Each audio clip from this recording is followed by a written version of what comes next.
At the dawn of time, single-celled creatures emerged from the primordial ooze to colonize the Earth. The fertile soil they found was beautiful, dangerous, and wild.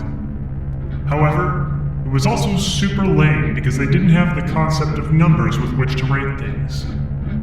Now, in the year of our spaghetti monster in the sky, 2025, two intrepid brothers have come forth to solve the world's problem. No longer will items go unrated. No longer will everyday objects escape the rule of numerical law. This is Review Everything. I do like that in that intro I call us brothers, and it was not what I scripted either. It's just what came out as I was reading it, and then I left it because I did it all in one take last week, and now it's permanent. It's just there. So I will say, I heard that for the first time, and I like that too, brother. Call me brother. See how it feels. Brother. Hulk Hogan is kind of shitty now, though, so, well, we could take it back. I thought that was Bonesaw McGraw, who is Was ready? That's Randy, right? Macho Man Randy Savage? Yeah. That's not. Yeah. Well, Hulk Hogan is also big on brother as a term.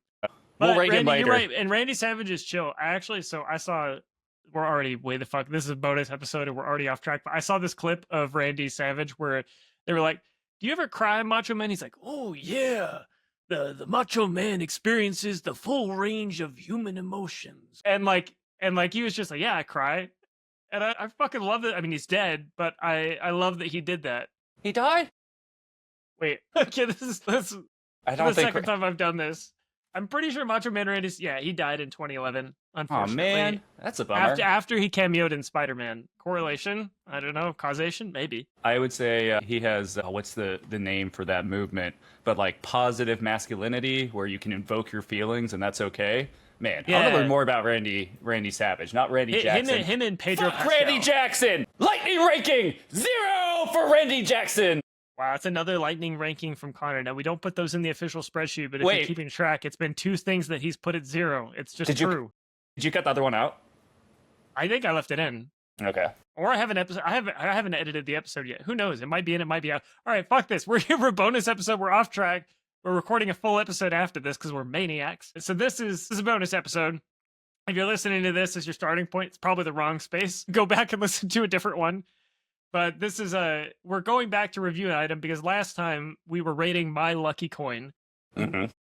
And because we were rating things that were round. And My Lucky Coin, we made a terrible decision. I did.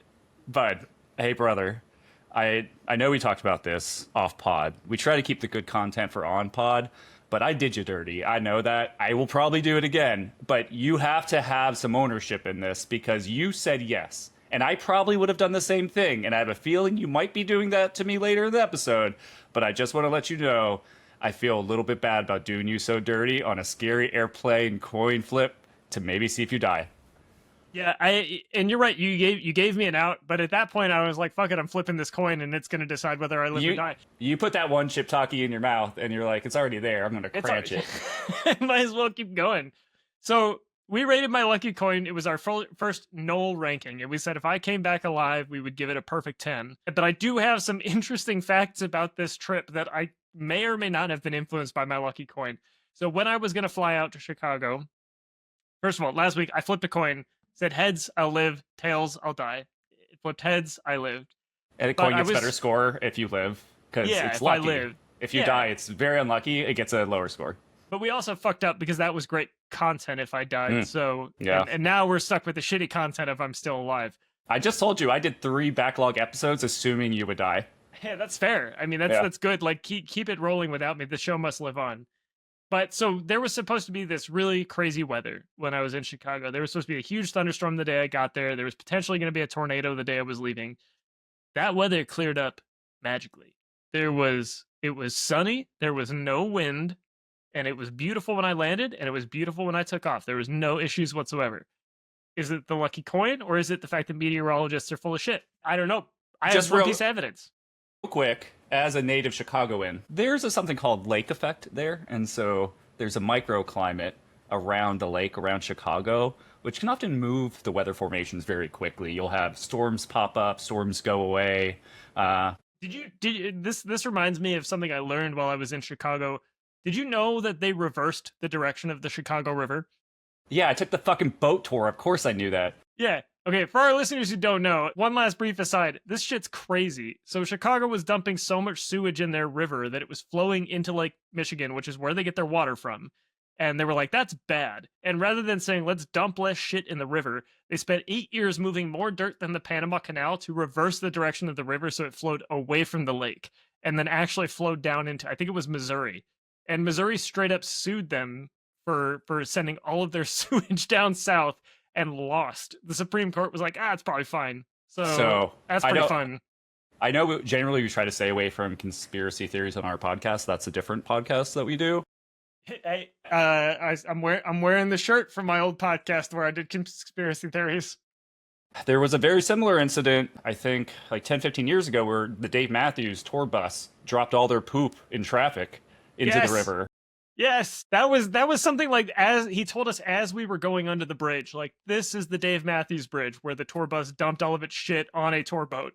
Look up and open your mouths. Let's get under the table and dreaming, man. Ants on a march. Crash Into You is a song about sex. It's disgusting. Anyways, all right, flight there, totally fine, no issues. Flight back, where things get a little spooky. So did you actually do a flip at any outside of the flip? No. Okay. No. The coin stayed firmly in my wallet. Okay. I did make sure I had it with me for sure. So we are coming in to land in Seattle, and we get about, I'd say, like 15 to 30 feet off the ground. The nose of the plane is up as we're landing. So like they're slowing down, and then all of a sudden I realize, like, hey, we're getting pretty close to the end of this runway, bud. And I see the terminal go past, and then all of a sudden the pilot guns the engines and we take back off. And at this point, my anxiety medication had like started to peter off because I had taken it about 5 hours earlier. And so my heart rate just like goes fucking through the roof. I was like, God damn it, Connor, with this fucking coin. Like, because there's been so much news about near misses and shit at the airport. I was like, this is the point where I find out that we're going to hit a plane that's also taking off at the same time. I did later find out. And then we circled and landed, and it was fine. I found out this is called a go around, that it happens. They said like once in every 1,000 flights. Okay. So common-ish, but like, definitely something that you may not experience in your lifetime, because 1,000 flights is a lot. But so this is one of my top 5 actual fears of flying. Is not even like I'm gonna die, I'm gonna get hurt. The idea that I just finished one of the most annoying, frustrating, grossest things you can do, and then it takes off again without you having the ability to do that. I'd be terrified. I'd be so fucking infuriated. Yeah, I'm back in the air in this stupid tube. Yeah, it's insane. And we talked about that with your dreams. Mm-hmm. But with that in mind, so I did live. We agreed on this. Mm-hmm. So I think it's a 10. I'm going to bring up the spreadsheet. It's our first 10. It's our first 10. I'm fully supportive of this. So here we go. Ashton's lucky coin. Let's see. We're going to go ahead and put that at a 10. That's it. We did it. We have our number 1 spot. It's in the category of special treasures. We go to our top and bottom rankings. That puts it at number 1, right beneath A Spring Sunny Day in Seattle, First Schoolyard Ass Beatings, Big Trouble in Little China, the Blu-ray unopened, to be clear, and Mundane Celebrity Dreams. I do think I'm winning the podcast. I don't know if you notice anything about this top 5, but I have 4 of them. Now, if we do look at the bottom 5, brother. If we do look at the bottom 5, you brother, will notice that brother. It says Connors. There's one of mine, but then Connors, and then Connors, and then Connors. Well, you know what? I don't gravitate towards talking about things I like, because I don't like anything. I'm a sad, miserable boy, and you've just pointed it out to me, and now I realize that the next episode we're doing, I'm doubling down on my sad life.